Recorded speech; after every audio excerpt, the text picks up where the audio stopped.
Good afternoon, Good afternoon, Tashira. Whitney. How are you? I'm great. You? I'm doing wonderful. My belly's full. Everybody belly full, right? Awesome. So we're wonderful. Tishura, what are you most passionate about right now? Life. Life. It's simple. Almost 3 years ago, May 15, 2012, I lost my spouse. And I was lost. After I lost him, I was lost. He was sick for 2.5 weeks, diagnosed with leukemia, died 2.5 weeks later. Nothing that we expected. I was with him when he passed away. And we talked through what was happening to him for about 3 hours. And Dean, you're lucky because this is the first time I'm actually publicly speaking about this experience. For the 3 hours leading up to his passing, we were actually talking about what he was experiencing, internal bleeding, all of that. Even at that point, we didn't know he was dying. And so that process of death was literally 45 seconds. And after he died, I was totally lost. I started to question myself, question life, ask myself, why am I here? What is this life for? What am I supposed to do with it? And that took me on a journey to many places. I went to Mexico, to Chichen Itza. I went to the Celebrate Your Life conference in Phoenix. I did tarot reading. I did past life regression. I talked to God. I did absolutely everything that you could do to find out what is the purpose of this life. And I realized that my life is to serve others. There's no point in me living my life for me. It's a life of service. And so more than anything else, I'm passionate about life. All right, fast forward to the last question because you just cancel everything. I'm sorry. All right, what's your leadership style? I hear that I'm tough, but I think that I am fair. I think I'm authentic. That's the one term I hear all the time, that people tell me that I'm authentic. What you see is the same person every single day. So if I'm having a bad day at home, it doesn't come to work with me. When I get to that door, I leave it on that invisible tray at the front of the building, and you get a happy Tishura who's ready to serve you and to take the company forward. Your journey started on Salt Spring Road in a single-parent household. What principles stuck with you since childhood? It doesn't matter where you are, what you're doing. Make sure that you're giving love all the time. It was always about love. And I've said this before, I thought I was rich growing up. And it was after I became an adult, I realized I wasn't rich. I really wasn't, as a matter of fact. I'll share this story. I'm not sure if others have heard it before. Mommy used to take a taxi and take us to school in the morning, Montego Bay Infant School. And we'd go into class, and then we come out at break time, and Mommy's there. And we go back to class, and we come out at lunchtime, and Mommy's there, go back to class, come out after school, and Mommy's there. So I thought I was really, really rich. If anybody's birthday, everybody getting presents. We get new dress to go to church on Christmas Day and all of that. And it was when I got older, I realized the reason she was constantly at school was she never had the money to pay the taxi to go back home in the morning, so she sat and waited at school all day until school ended. So I think the main principle that we grew up on was love. And your work ethic comes from your mother. Yes. How did your mother's work ethic contribute to who you are today? As a single mother with initially 3 children and then a 4th one, she was consistently making sure that there was food on the table for us. And if there was no money, we would not know. She was always going out there. The principle was we have to be on time. If you make a commitment, you have to stick to your commitment. If you say you're going to be there at 9, you have no excuse. You must be there at 9, and it may mean you're getting up at 5 o'clock to make breakfast or to iron or to do whatever, but you have to stick to what you say you're going to do. And you have to be credible. You have to be authentic with your word. So whatever you say you're going to do, you must stand in that commitment. What makes you so diverse in connecting with people? I guess it's where I'm coming from and where I am today. So as you mentioned, I grew up at Shorty Shop right on Salt Spring Road. My first job was at Ajas Limited as a customer service agent. I grew up in the ranks all the way to a CEO of my own business today. And so you learn to sit down and drink a bag juice on a rock stone and talk to a man on the roadside but you also learn to put on a jacket and dress up and speak to the person in the boardroom. So I think it's my humility more than anything else. I know that there's absolutely nobody who's better than me in this world, but there's also nobody that I am better than. So when I started at Aegis, I was assigned to the Avianca Airlines contract, and very soon I realized I couldn't effectively serve my customers because they spoke Spanish and I didn't. And so it was pointless, me meeting the flights and escorting them to immigration and customs. I really couldn't aid them because I could not understand what they were saying. And so I had a friend of mine, Annette, translate the immigration form for me to Spanish and the customs form. And then I learned to make the announcements and then learned to ask the questions. May I have your ticket and passport, please? How many bags are you checking? So I was able to set myself apart and serve these customers. So now Avianca only wanted me to work the flight because even though I was not a Spanish speaker, I taught myself the stuff I needed to know to be effective in the role. So one Friday afternoon in 1997, Martha Neera called me to say her general manager had to move back to the Dominican Republic because of some issues in his family, and she needed a GM to start on Monday morning. And I said to her, all right, I don't know anybody, but if anybody comes to mind, I'll let you know. And she said, I'm not talking about anybody, I want you to start on Monday morning. And I'm like, whoa, I have never managed anybody in my life, let alone this massive airline. But you know, Richard Branson says, if someone offers you a great opportunity and you don't know how to do it, say yes, and then go figure out how to get it done. And so I took the job, and it was really an exciting time in my life. I traveled so much to Colombia, and actually I'm going back to Colombia Wednesday the first time in about 15 years. So I'm really looking forward to that experience. But yeah, it's just having personal standards and setting yourself apart. It doesn't matter what the JD say and what your compensation package is. At the end of the day, what are your personal standards and what will you stand for? And those should dictate how you operate. And believe me, people will see, people will identify, and you'll be called for a greater office. Out of all the places you've traveled, which has been the most fascinating? You know what, it used to be Rome. I absolutely love this old world, meet new worlds, you know, situation going on in Rome.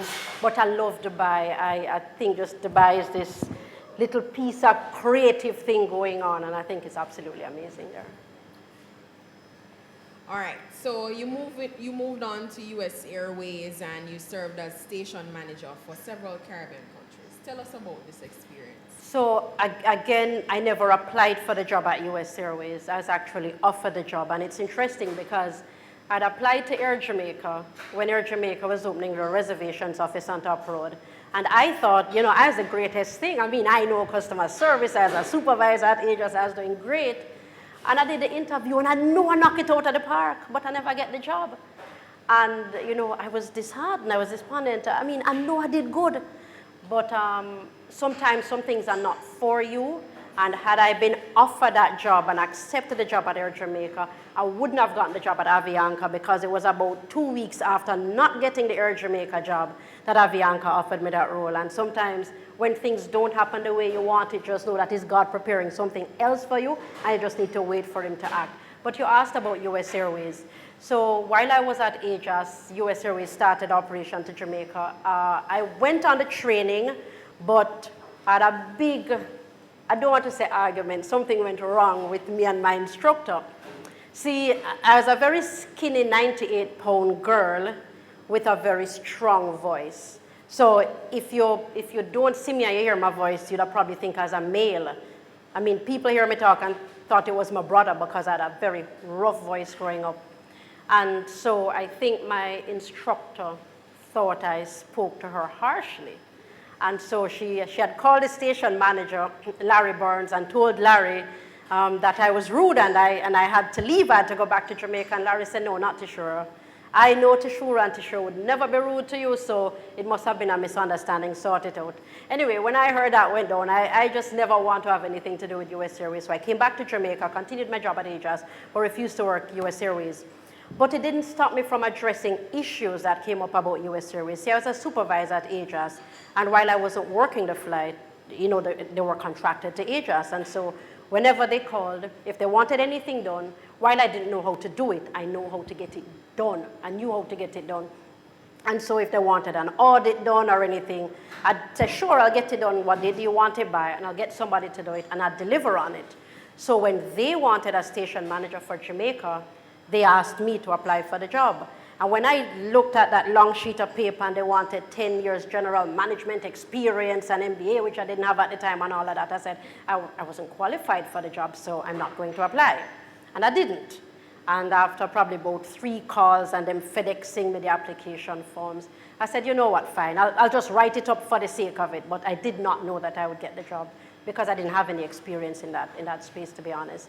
And over 100 applications came in for that US Airways job, and I was the only person interviewed for the job. And so that's how I got it. I chat nothing, I take long to get to the answer. That's completely fine. All right. So we are fast forwarding to JPS. You started in 2012 as a parish manager for St. James, Hanover. Then you were promoted to regional director for JPS West. As a company that is always bashed, how did you keep your team members engaged and motivated? So the first thing is I had a fantastic team.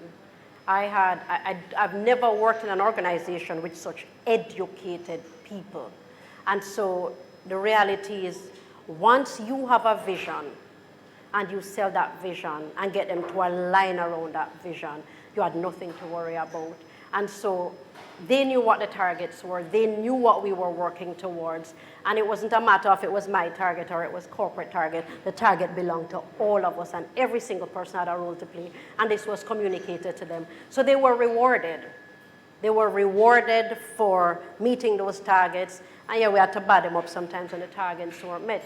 But to motivate the team, it wasn't just about what is in it for JPS. It was really always about what's in it for you as an individual. And so for my team, it was developing them spiritually, financially, physically, and professionally. So for my monthly meetings, it was bringing in external speakers. As a matter of fact, Joy came in as a speaker for me one month to talk to them about self-development. We bring in Stocks and Securities Limited, or one of the banks, to talk about investing in the stock market. So it really was looking at each individual holistically and say, how are you being developed, and how am I as your leader serving you as an individual, not just the organization? And so when you're showing a personal interest in the people reporting to you, they're more inclined to give more. And what is the value of internal customer service? Internal customer service is everything. If you don't take care of your internal customers, they can't take care of the external customers. And so for any business to be successful, you must take care of your people.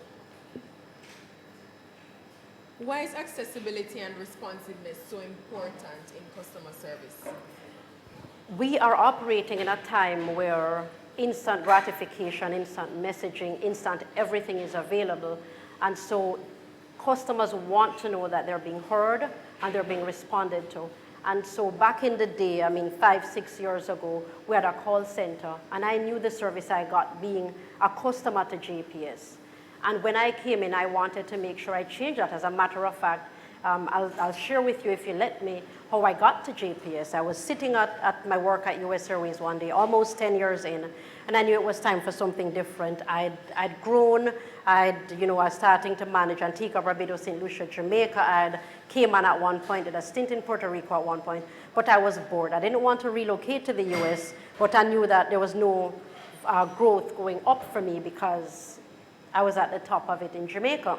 And I knew I needed something different. And I put it out there to the universe. At lunch, myself, Patrina, Andrew, two of my supervisors, I said, I want a job that pays me X amount of money per month. 2 weeks later, I'm at my desk, and I got a call from Blaine Jarrett, and he said to me, hi, I'm Blaine from JPS. I've heard about you. I know of you, and we want to talk to you about an opportunity for parish manager at JPS. And I said to him, why would I want to work for JPS? And he said, why wouldn't you? And I said, your customer service is terrible. And he said, well, come and do something about it. So, I believe in customer service, you must be accessible and you must be available especially if you're operating a business where time is of the essence. People need electricity consistently, and you don't know how badly you need it until you don't have it. And so it's important, even if I can't give it back to you now, to tell you how soon I can get it back to you, or to manage your expectation. And in that sense, how would you advise us as entrepreneurs and executive leaders to develop a customer service strategy for our businesses? It comes down to your personal values. I remember recently I bumped into Michael Lee Chin, and we were talking briefly about the business I'm going into. And he said to me, make sure your business values are based on your personal values. There's no point in going and creating these values for your business that you actually don't believe in. So as you think about putting your business together, what are your personal values for yourself? What standards do you have for yourselves? And then create your company's values and standards around those same values. So that means then that if we don't have those values that are good, we need to develop those values then. Well, if you don't have those values that are good, I'm not sure how you'd be able to serve in any great capacity. So if you don't have those values, maybe you want to rethink, am I even going into the right thing or doing the right thing? What are some of the values that you'd want to aspire, for in order to serve your customers in a way to be, accessible, responsive? Because a lot of people don't think that as soon as a customer comes, you just look at them straight away and just attend to them right away. You don't have people that are, that are quick on their feet. You have some team members that may be there, and because they observe their bosses not responding to the customer right away, they may not do the same. And how does someone develop? Well, I'd probably say as a leader, you either have it or you don't. Because if, as a leader, you don't see the value in serving your customers, or as a business owner, if you don't value your customers, if someone walks up to your business place at 5:05 and you are closed at 5 o'clock and you cannot, as the owner of that business, attend to that customer, then maybe entrepreneurship isn't for you. And I'm just being really frank. You're in the business to make money, yes, to serve your customers, but you're in it to make money. And if 5 minutes is going to mean the difference between maybe $0 and $1,000, then that's a decision you have to take. Do I have that extra 5 minutes to attend to my customer?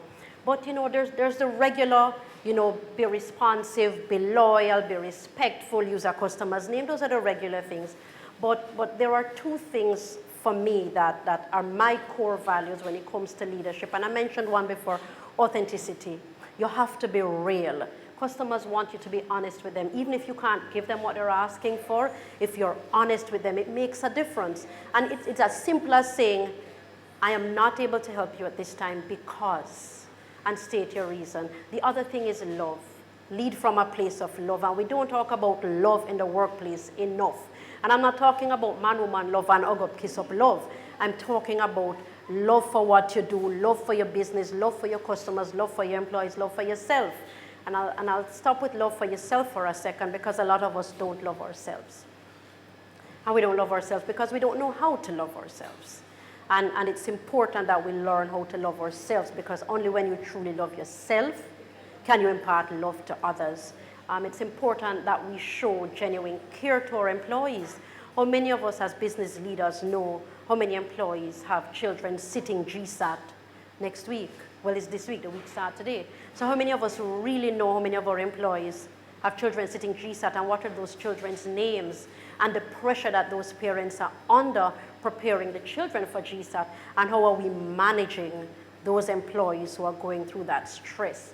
I experienced it when I lost Donovan. It was 3 days compassionate leave. But when he was sick, I called Gary, my boss, and I told him I had to resign because I needed to stay. This was more important. And Gary said to me, all right, we're not going to accept the resignation. Take the time, do what you need to do. Let's talk in 2 weeks. So by the time Donovan was sick, he passed away, we had the funeral, I got back to work. I didn't take any time for me. And when I got back to work, I wasn't myself. I can tell you that. I never delivered. I checked out. I broke down. I did not do what I was supposed to do. I did not serve well. And The good thing is I had a great team. My team understood what was happening to me, and so they covered for me. And the region was performing, the performance was great. And you'd think Tashura was performing, but I knew I wasn't, because I knew what I was going through. And as business owners and operators, we have to understand what our individual employees are going through, and we need to make sure we're making provisions to take care of their needs. Whether it means getting a psychologist, whether it means you tell them to take a few days off, whether you create a safe space and say, listen, when you're going through your moment, that is your little chill out spot. And you go there, and whether it's 5 minutes, 15 minutes, 20 minutes, and you chill and you scream and you listen to your music, you dance, you do whatever, and you recenter yourself, and then you get back to work. But as employers and as business owners, operators, we have to start looking at the individual needs of our employees, because only when we take care of their needs will they be able to take care of our customers' needs. How did you balance being a mother of 4 and being the regional manager for JPS? Regional director and the president of the chamber.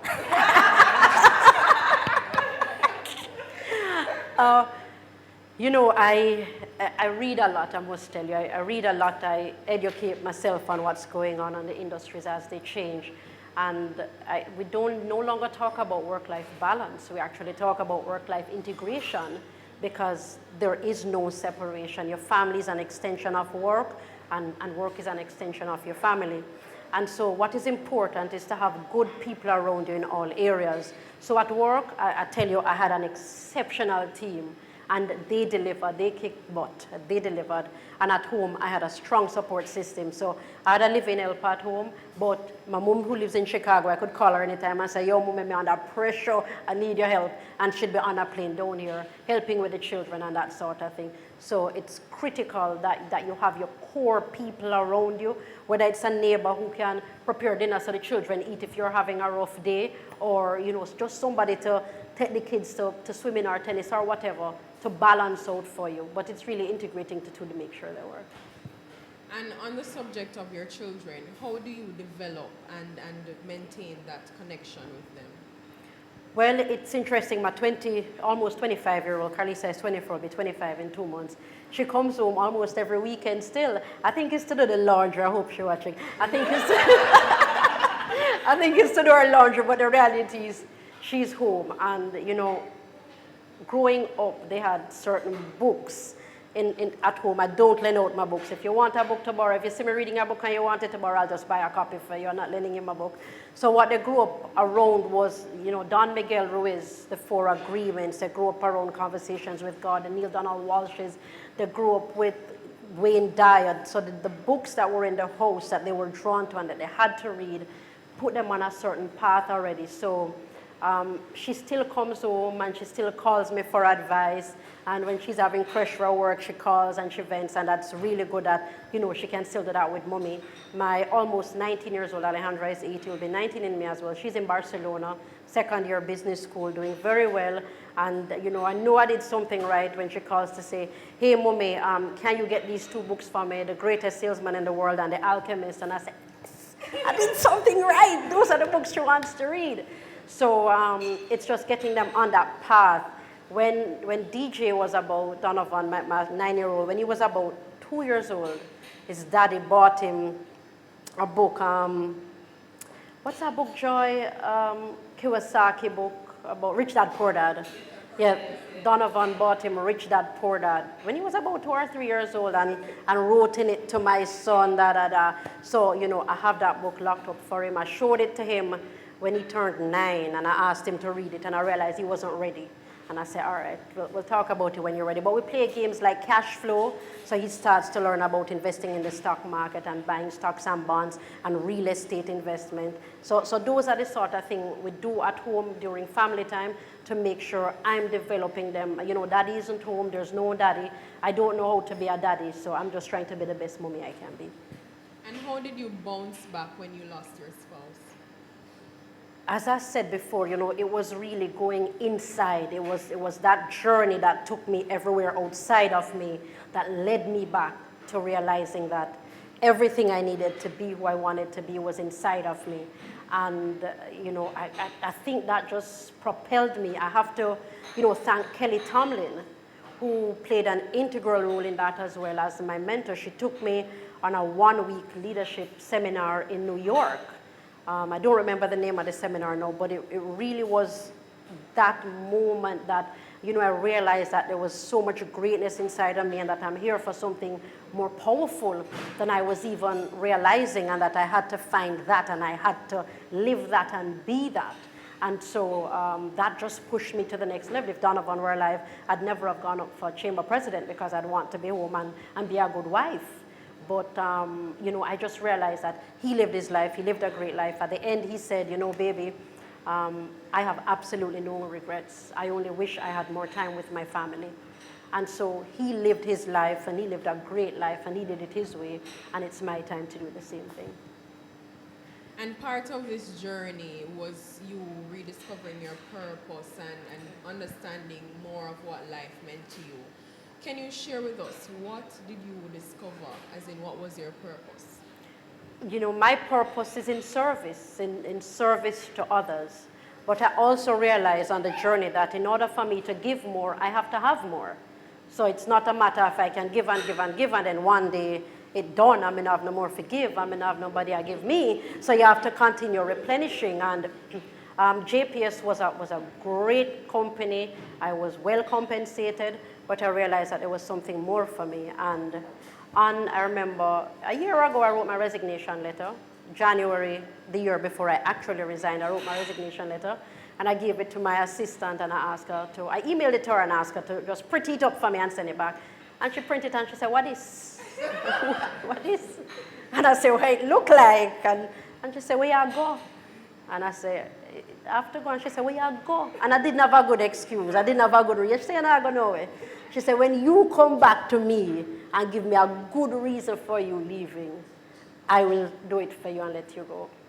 And I thought about it, and I realized that, there's no point in leaving and go decide to work on something else. So 2 years ago, I started working on what I'm doing today. It was a lot of work, a lot of investing of time and energy and effort and money, but it paid off. I wasn't sure I was ready when I actually took the leap, but you'll never, ever be ready.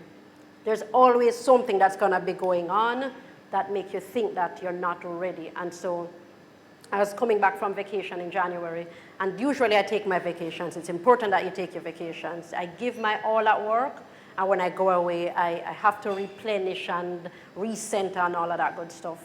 And on the flight back from London, I realized that I don't want to go back.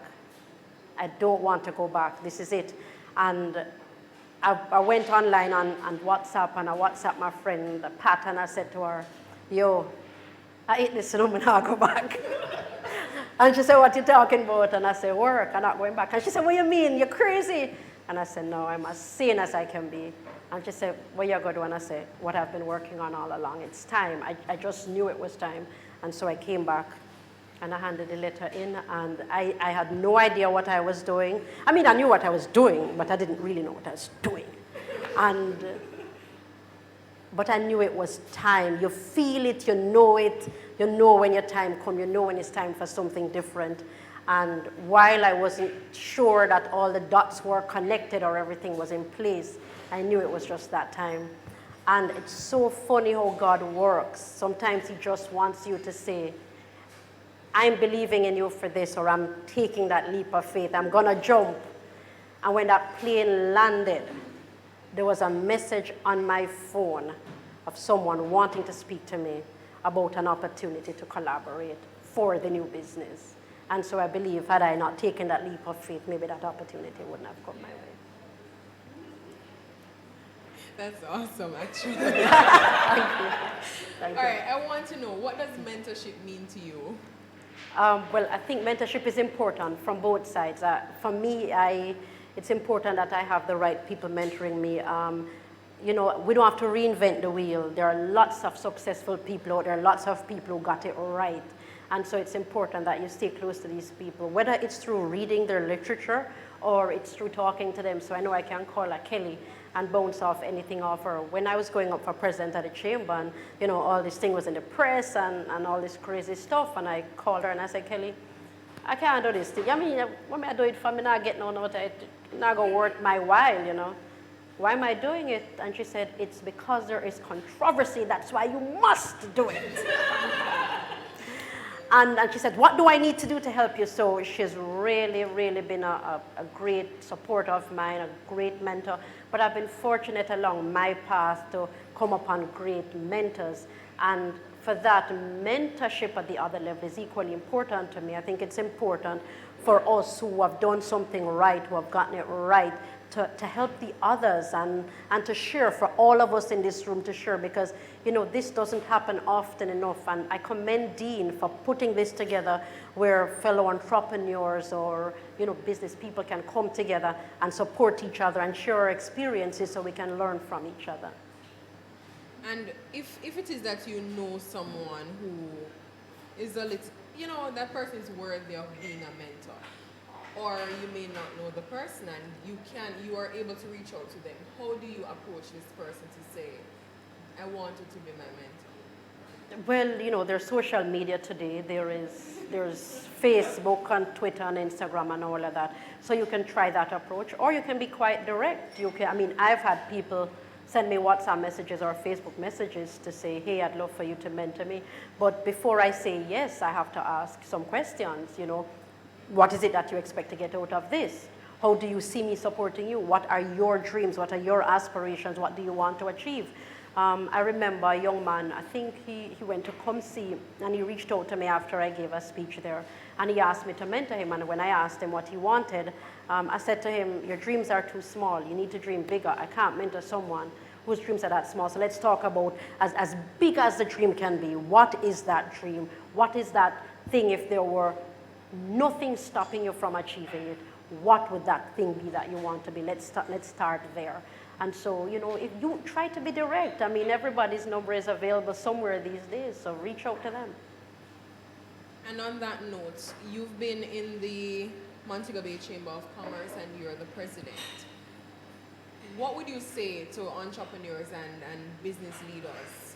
What is the main benefit and why is it important for us to be involved in the chamber? The chamber advocates on behalf of its members. So we have a highway that we need. We make noise to the Prime Minister. We jump on tables and we shout and we carry on. And we get the attention of the leaders of this country to make sure we are getting things to benefit the citizens of Montego Bay and our members. So I believe if you have a business in Montego Bay, it's important that you become a member of the chamber, you become an active member. So don't just pay your dues and then we never see you again until election time. Be active, tell us what you want from us, hold us accountable, and also support the chamber, and then support the other chamber members. It's very, very important that we're supporting each other in the business community.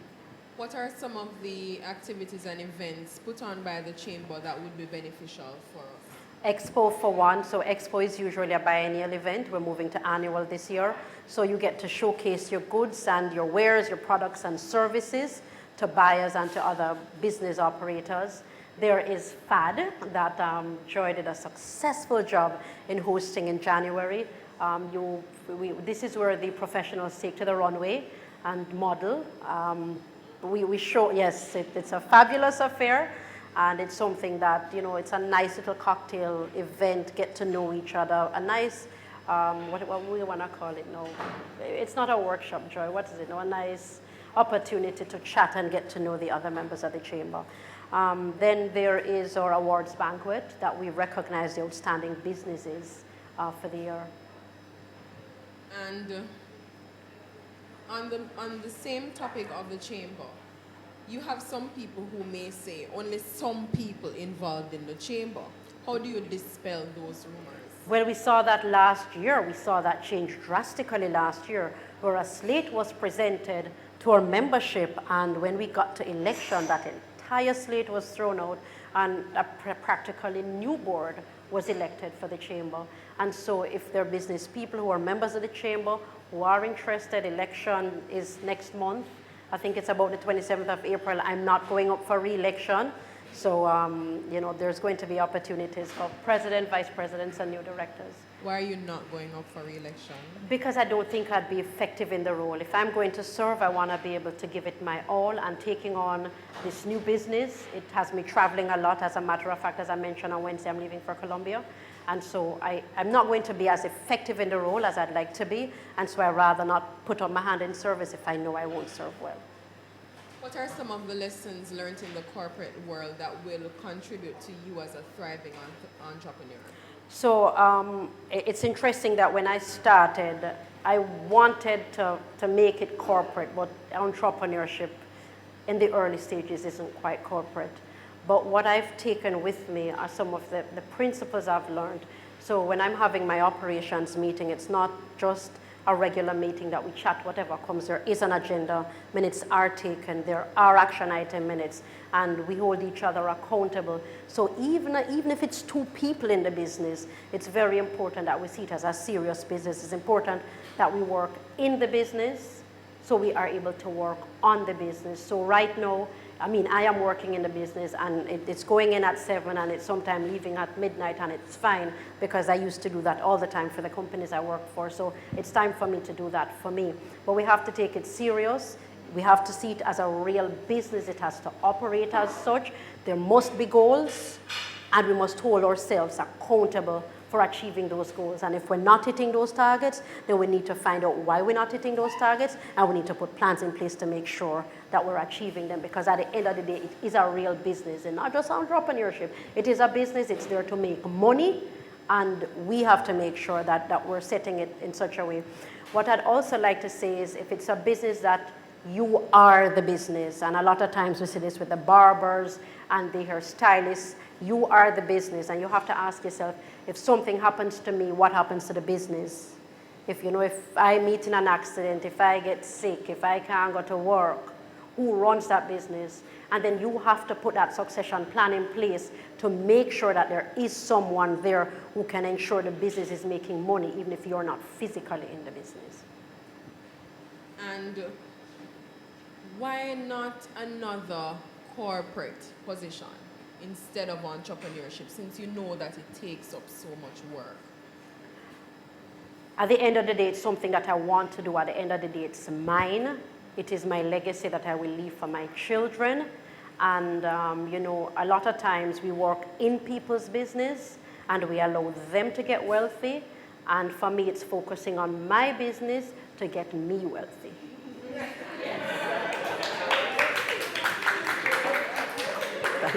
That's a pretty good one. What is the impact that you wish to have on your city and country? Oh Lord, if I tell you the vision I have for this city, you think I'm crazy, but that's fine. I see Montego Bay being a smart city.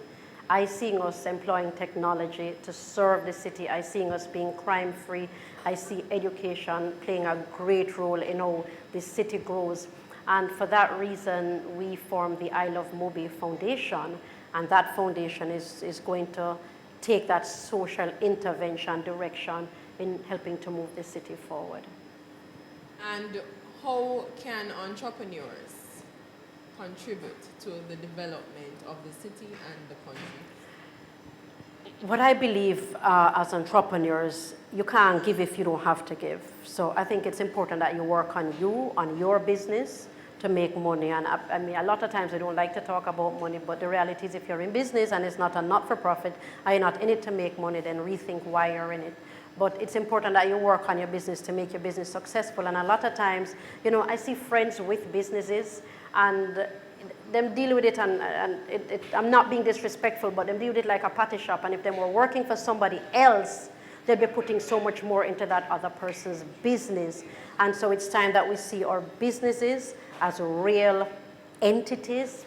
Call them corporate entities if you wish, call them whatever you wish, but it's time we see them as real businesses. And then we put targets in place to make money. What will the financial statement look like at the end of the first quarter, second, third, fourth, at the end of the year? So if I know I should have started in February and my shipment never come in time and I never make my February target, what am I going to do to make sure at the end of the quarter I am still on target? And then once you realize that you're at that place where you can plug into your budget some sort of contribution, whether to some nonprofit organization or some sponsorship, if you can plug that into your budget, then that is something that certainly you can look at giving back to your city. But a lot of times we talk about giving back on one end, but on the other end, we're unethical in how we do business. And I say that because the first person or company I was speaking to regarding shipment into Jamaica, the question was, is the invoice in the package? And make sure the invoice is not in the package. And when I asked why and I was told why, I said, no, I want to pay my taxes, because a lot of us believe that you can rob the government or you can rob your brother, but your business can be profitable, and it might be for a short time. But the laws of the universe says it will not be for the long term. And so for me, I want to pay my taxes. I want to pay millions of taxes to the government, because if I am, it means I'm making millions, probably billions of dollars. So I want to pay my taxes. So it's important that we're very ethical in how we do our businesses. Are you alone on pay taxes?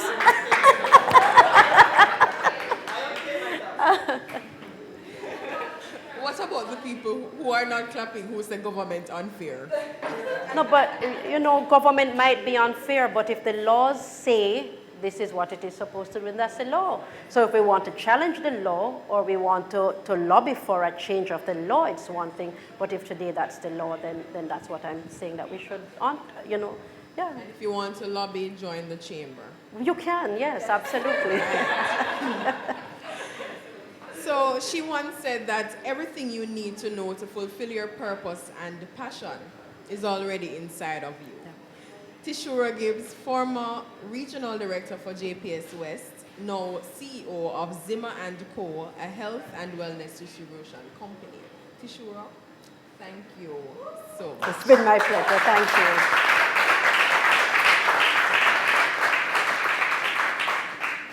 At this time, we'll now open the floor for questions.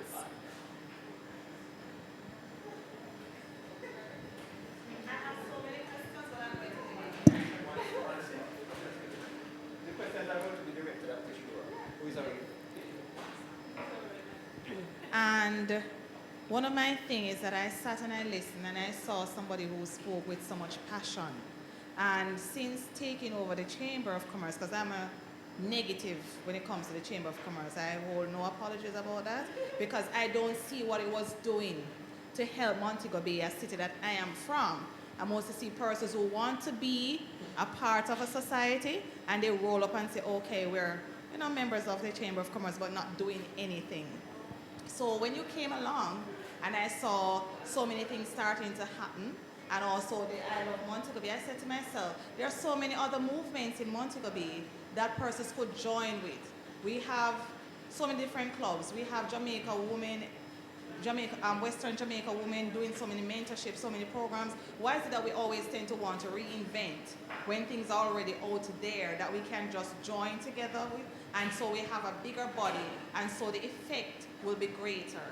So I like that aspect that, yes, you guys have I Love Montego Bay, and I saw what it did, but there are other groups that are out there doing a lot. And one of the things is this, some persons just join because they want to say, oh, I belong, but they're just profilers.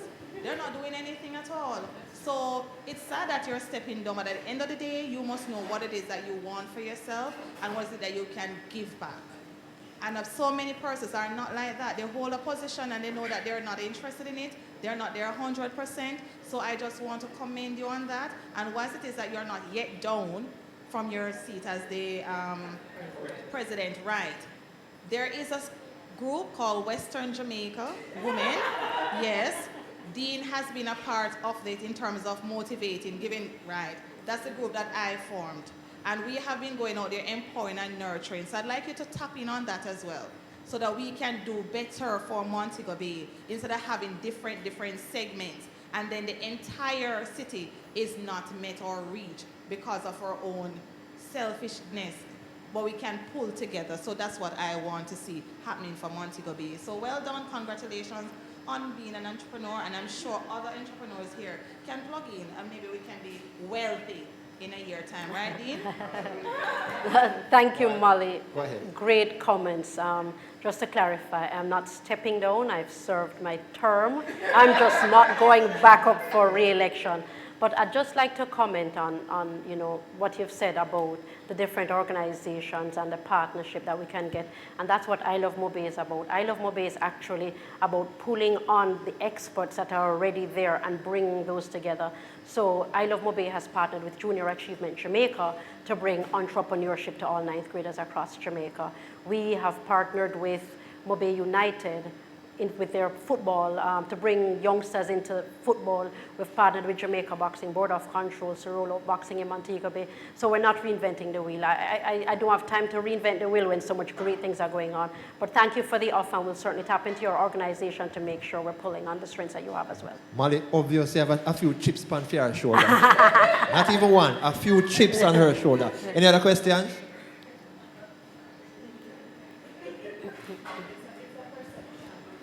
So for mine, it is not a question.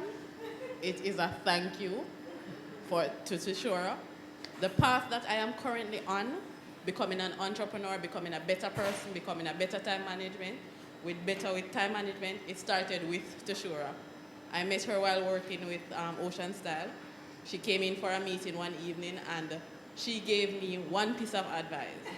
And that was the Charles Bronson saying, if you're offered an opportunity, even when you don't know how to do it, you still say yes and learn how to do it. And that is exactly what I have been doing for those past months, and I have elevated in ways that I couldn't even imagine myself elevating. I've started learning financial education, Awesome. then coming to this seminar, I am surprised at the amount of growth that I have gone through within the past 6 months. And I thank you very much for that. Thank you.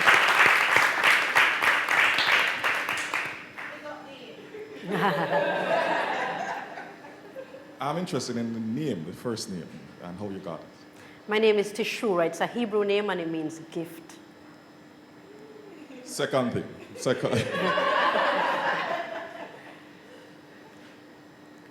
Oh, I know if your mother drop you on your head when you're liquor or you're crazy. Because I can't understand how you leave a very well-paying job to want to come under this pressure of being an entrepreneur.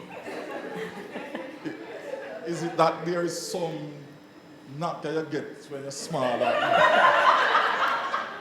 As it relates to your former company,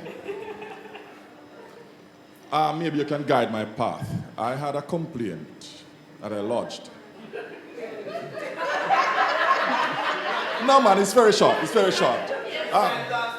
Yes, we know and understand, but maybe she couldn't direct my path. Just not more than 1 minute. Where I had somebody, neighbors, they were stealing light from my stanchion. And I came in office, I wrote letters, and until this very day they said that that's because it's not been stolen from your side, from my side. They were saying I want to give it, I went to the police station on numerous occasions and given in office. What else do I do other than confronting the neighbor and maybe lead to something physical? 381-9252. Wayne Jackson is the parish manager for JPS St. James. Repeat. 381-9252. Yes, so Evelyn, it's Evelyn or Eveland? Eveland, sorry. I'm going to answer your question. No, my mother never dropped me on my head, but do you know what I'm into now or what level of entrepreneurship I'm in? No, so you're assuming that I've left something good for something bad, or you don't want to leave something good for something great. But the reality is, if I did not do it, I'd live my life wondering, what if I did it? And I asked myself one question: what is the worst that could happen? And when I look at the worst that could happen, I'm going to be fine. Great. Joan? Can you tell us more about your new business, because I still didn't get the full. I can't answer you. When I asked Tishura to be here today, she said, Dean, one thing is off limit. One. And it's Zimmer Co. Yes. Full stop. And I'll tell you why. I promised Janet Silvera the first interview. I told her that the first interview will be with her. And there's a camera on me. If I tell you no, it's going to be on social media, and Janet would have my head. I like to stick to my word, and because I gave her my word, I want to keep my word. But I promise you, within 2 weeks, it'll be out there. Okay, now I'm looking out for it. All right, fine. Any other questions or comments? Anyone? She's here, you know, utilize her. She's here now. We're bringing people to you. Some persons you would normally have access to. Access them today. Good evening, Teshira, and thanks again for coming. Thanks for joining. Salt Spring is a part of Glendevon. I'm from Glendevon. Yeah, man. I went to Glendevon Seventh-day Adventist Church, by the way. But I must say, the part that I really liked is how you devote and commit yourself spiritually and also as a family person. Because a lot of times as an entrepreneur, even in business, I mean working for someone, sometimes you find that whether man or woman dedicates more time, puts more time and effort into work than their family. And so the family breaks down, but then he may seems on the outside to be a very successful person. And as the gentleman mentioned before, in terms of stress, yes, if you are not, intact in body and mind, then, money is nothing. You are not wealthy, because wealth is money plus health. Right. So I must commend you as a woman, having God in your life and believing that God has a special place in terms of helping you to make the decisions. And you said you walked at one point to get back into yourself. And I think that's what we should do more as entrepreneurs and stuff like that. So hats off to you. For the other ladies inside here, and in Montego Bay, there's this thing about rights for this and rights for that, and this day for women, that day for women. We should get past those kind of things and treat each one as equal, because we are equal in God's sight. So it's not about being a woman or a man. This whole social media going around, you have all different kind of moves about for women. I love women, I love my mother, I love my wife, but I love my sisters, my daughter. But guess what? We have to treat each person with respect. Absolutely. Thank you. Thank you, Ricardo. And before you wrap up, Ricardo, I just want to say something to what you said. I don't ever start my day without meditation. If I start my day without meditation, I promise you, everything is going to go wrong. So, and when I know I have a rough day, I do more than one, but it's going inside myself and, settling myself and grounding myself and preparing myself to face the day ahead of me. A lot of times when we're talking as entrepreneurs, things are not going right in business, and we say some bad things about ourselves, and we don't really mean it when we say, Lord Jesus, I go dead now, not now go on, me now go make the money if you pay the pay bill this month end. And we don't realize that these negative things are things that we're talking into our own lives, and we have to be very, very mindful of those things that we say about ourselves. Trust me, enough people out there talk bad about we already. We don't need to join them. So we need to arm ourselves when we're going out, and whether it is reading your Bible, praying to God, meditate, play music, dance, whatever works for you, but it's important that we have something that we do when we prepare ourselves to take on the day. And something that Peter Gay said when we first met several months ago, we were talking about time management, and Dane, if you'll allow me to share what I shared with her, how I manage time, because with everything that's going on, we really have to manage our time effectively. And there's a quadrant. You can find it online. You can look for the time management quadrant, and you have urgent and important, important but not urgent, not urgent, not important, something else. But whatever the deal is, that's where my to-do list would go. So I transfer my to-do list to those 4 quadrants. And whatever name urgent and important, that getting done now. And what name important but not urgent, then I know I need to do it, but I know I don't have to do it now. And then something that say Not urgent, not important. That don't have to get done. Urgent, not important, somebody else can do it. And so that's how we have to manage our time to make sure that we're getting everything done. It's called the time management quadrant, and you can just Google it and find it online. All right, we have another question. All right, we have approximately 3 minutes. So if you have a question or a comment, make it as brief as possible. Yes, we have to big up Shorty Shop. Don't know. Yeah. What